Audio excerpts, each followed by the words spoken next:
अस्सलाम वालेकुम गाइस, मैं आपका वेलकम करती हूँ मेरे यूट्यूब चैनल पे।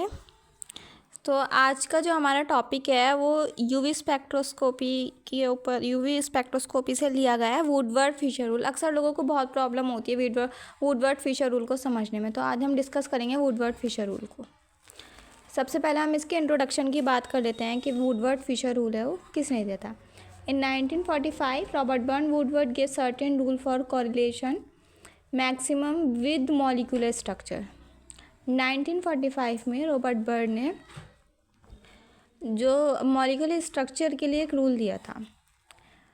इन 1959 Louis Frederick Fieser modified this rule with more experimental data and modified rule is known as Woodward Fieser rule.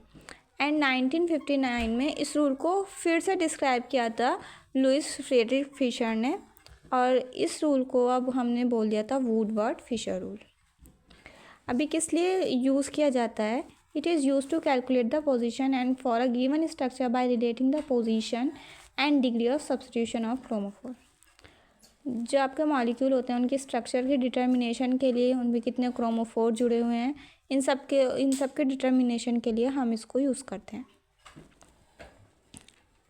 इसके एडवांटेज भी हैं कुछ, जो आपकी ईच टाइप ऑफ डाइन और ट्राइन system is having a certain fixed value at which absorption take place. जो आपकी डाइन और ट्राइन होती हैं उन पे उनकी जो वैल्यूज़ होती हैं फिक्स होती हैं, this constitute the base value, और इन वैल्यूज़ को हम बेस वैल्यू और पेरेंट वैल्यू को कहते हैं। अब हम अपने रूल्स पर आते हैं। जो हमारा रूल है उसको किस तरह से हम देखते हैं। सबसे पहले तो हमें पता होना, जो अगर हम लैम्डा मैक्सिमम, हमें इस रूल से हमें लैम्डा मैक्सिमम की वैल्यू निकालनी है, तो लैम्डा मैक्सिमम की वैल्यू निकालने के लिए हम कुछ बातों को ध्यान रखेंगे, जिसको मैंने एक फार्मूले के बेस में लिख दिया है, जिसे lambda maximum is equals to base value plus जितने भी सब्सटेंट कंट्रीब्यूशन होते हैं आपको ऐड करना है। उसके बाद जितने भी अदर कंट्रीब्यूशन है वो आपको इसमें ऐड करना है। हमारे पास वुडवर्ड फिशर रूल जो होता है इसके 3 सेट्स होते हैं। पहला जो होता है Woodward Fieser rule for conjugated diene. Diene के लिए हम वुडवर्ड फिशर रूल निकालते हैं, लैम्डा मैक्सिमम निकालते हैं। एंड अनसैचुरेटेड कार्बोनिल कंपाउंड के लिए लैम्डा मैक्सिमम की वैल्यू निकालते हैं। And aromatic compound and benzoyl derivative, इसके लिए भी हम लैम्डा मैक्सिमम जो है कैलकुलेट करते हैं। Woodward Fieser rule for conjugated diene, हम डाइन के लिए वुडवर्ड फिशर रूल देखेंगे। इस कुछ बेसिक बातें हैं जो हमें ध्यान रखनी है। जो एब्जॉर्प्शन मैक्सिमम होता है for length of conjugation in conjugated system, और जो कॉन्जुगेटेड पॉलीन सिस्टम होता है वो कलर शो करती है विजिबल रीजन में, क्योंकि उनमें डबल बॉन्ड प्रेजेंट होता है। ठीक है, तो हम अपने कॉन्जुगेटेड डाइन पर आते हैं। कॉन्जुगेटेड डाइन होती हैं types of double bond in conjugated system. अगर आपके कॉन्जुगेटेड सिस्टम में डबल बॉन्ड प्रेजेंट है तो वो डाइईन कहलाती हैं। ठीक है, जैसे मैंने कहा ए साइक्लिक डाइन और डाइन कंटेन ओपन चैन। अब ए साइक्लिक डाइन मैंने कहा डाइन कंटेन ओपन चैन, तो 1,3-ब्यूटाडाइन बेस वैल्यू, मैंने जो बेस वैल्यू होती है 1,3-ब्यूटाडाइन की 2,1,17 होती है। सबसे पहले हम बात कर लेते हैं ए साइक्लिक डाइन क्या होता है। इसके लिए हम, अगर आपका कोई डाइन सिस्टम है, इस तरह से कोई डाइन सिस्टम आपका सिस्टम है, उसमें डबल बॉन्ड फिर सिंगल बॉन्ड फिर डबल बॉन्ड अगर इस तरह से प्रेजेंट है तो हम इसे कह देंगे ए साइक्लिक डाइन।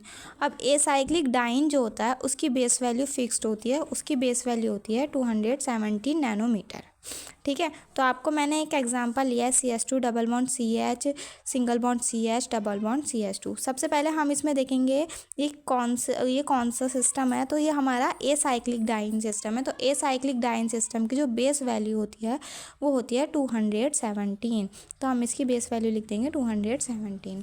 जो हमारी डाइन होती हैं 2 टाइप की होती हैं, 3 टाइप की होती हैं। फर्स्ट हमने डिस्कस कर लिया ए साइक्लिक। सेकेंड हमारा होमो एन्युलर डाइन।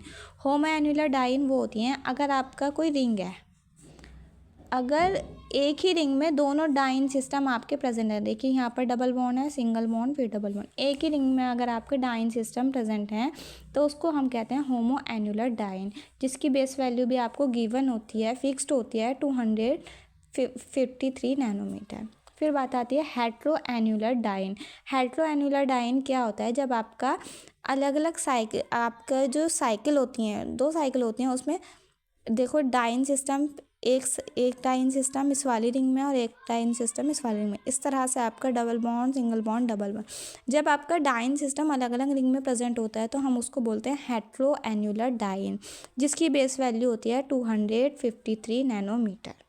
ठीक है, फिर हम इसमें इंक्रीमेंट कैसे करते हैं। इंक्रीमेंट करने के लिए सबसे पहले जो हमारा एलाइलिक सब्स्टिट्यूशन होता है, रिंग रेजिड्यू होता है, इनकी वैल्यू होती है आपकी 5 नैनोमीटर, मतलब 5 नैनोमीटर इनमें ऐड करना होता है। एक्सोसाइक्लिक डबल बॉन्ड जहाँ होता है वहाँ पर भी आपको 5 नैनोमीटर ऐड करना होता है। डबल बॉन्ड एक्सटेंड कॉन्जुगेशन जहाँ होता है वहाँ आपको 30 नैनोमीटर ऐड करना होता है। और जो आपके ऑक्सोक्रोम होते हैं, जैसे OR ग्रुप हो गया और CL वगैरह हो गया, तो OR ग्रुप में 6 नैनोमीटर आप ऐड करते हैं, CLBR में 5 नैनोमीटर और SR में 30 नैनोमीटर आपको ऐड करना होता है। हमने एक एग्जांपल लिया है CH3CH CH CH CH CH3।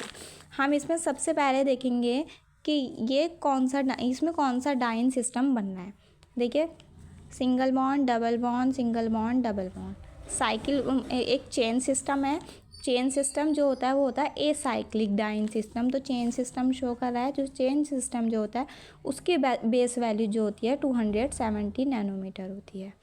ठीक है, अब इसमें आप एलाइलिक सब्स्टिट्यूशन देखेंगे कितने हैं। एलाइलिक सब्स्टिट्यूशन से जैसे आपके एक CH3 ग्रुप यहाँ है और एक CH3 ग्रुप आपका यहाँ है, तो यहाँ पे 2 आपके CH3 ग्रुप हैं और एक एलाइलिक सब्स्टिट्यूशन की वैल्यू मैंने आपको बताया था 5 होती है। 5 और 5 10, बिकॉज यहाँ पर 2 आपके CH3 ग्रुप आ रहे हैं, तो आप इन्हें ऐड कर देंगे, जो लैम्डा मैक्सिमम की वैल्यू आ जाएगी वो आ जाएगी 227 नैनोमीटर। अगर हम साइक्लिक डाइन की बात करते हैं तो साइक्लिक डाइन में हमने ये एग्जांपल लिया है साइक्लिक डाइन का। देखिए, आपके पास 2 रिंग है। ठीक है, तो आपका जो डाइन सिस्टम वो इस तरह से बन रहा है, double bond, single bond, double bond. ठीक है, तो सबसे पहले तो हमें ये पता है हेट्रो एन्युलर डाइन है। हेट्रो एन्युलर डाइन देखा तो हमें 215 नैनोमीटर जो इसकी बेस वैल्यू होती है हेट्रो एन्युलर डाइन की, क्योंकि डाइन सिस्टम जो है अलग अलग रिंग में प्रेजेंट है इसलिए हेट्रो है और इसकी बेस वैल्यू फिक्स्ड होती है 215 नैनोमीटर। अब हम बात करते हैं इसमें रिंग रेजिड्यू की। जो रिंग रेजिड्यू होता है वो आप किस तरह से देखेंगे। अगर किसी भी डबल बॉन्ड के बाद कोई सिंगल बॉन्ड उससे अटैच है, कोई बॉन्ड उससे अटैच है, वो आपके रिंग रेजिड्यू होते हैं। अब देखो, पहले डाइन सिस्टम देख लेते हैं। हमारा डाइन सिस्टम ये है। अब हमारे डाइन सिस्टम के बीच में जो बॉन्ड अटैच हैं वो देखेंगे। डाइन डबल के बाद ये वाला सिंगल, फिर ये वाला, फिर ये वाला। ठीक है, 1 2 3, तो हमारे 3 यहाँ पे रिंग रेजिड्यू हो गए। ठीक है, एक्सोसाइक्लिक बॉन्ड जो होते हैं वो हमारे एक्सोसाइक्लिक, अगर हमें बॉन्ड की बात करें तो अगर किसी रिंग के, जैसे मान लो मैंने कोई रिंग बनाई, ठीक है, उसके कॉर्नर पर अगर कहीं पर भी डबल बॉन्ड आ रहा है तो वो होता है आपका एक्सोसाइक्लिक बॉन्ड। तो इस पे देखो, इस वाली रिंग के कॉर्नर पर यहाँ पर ये एक डबल बॉन्ड आ रहा है, तो इसमें एक एक्सोसाइक्लिक बॉन्ड हो गया। तो इस एक्सोसाइक्लिक बॉन्ड की वैल्यू हो गई 5 नैनोमीटर। मैंने इन तीनों को ऐड कर दिया तो 235 नैनोमीटर मेरा आंसर हो गया। आई होप कि आपको वीडियो पसंद आई होगी। प्लीज़ वीडियो को लाइक करें एंड सब्सक्राइब करें।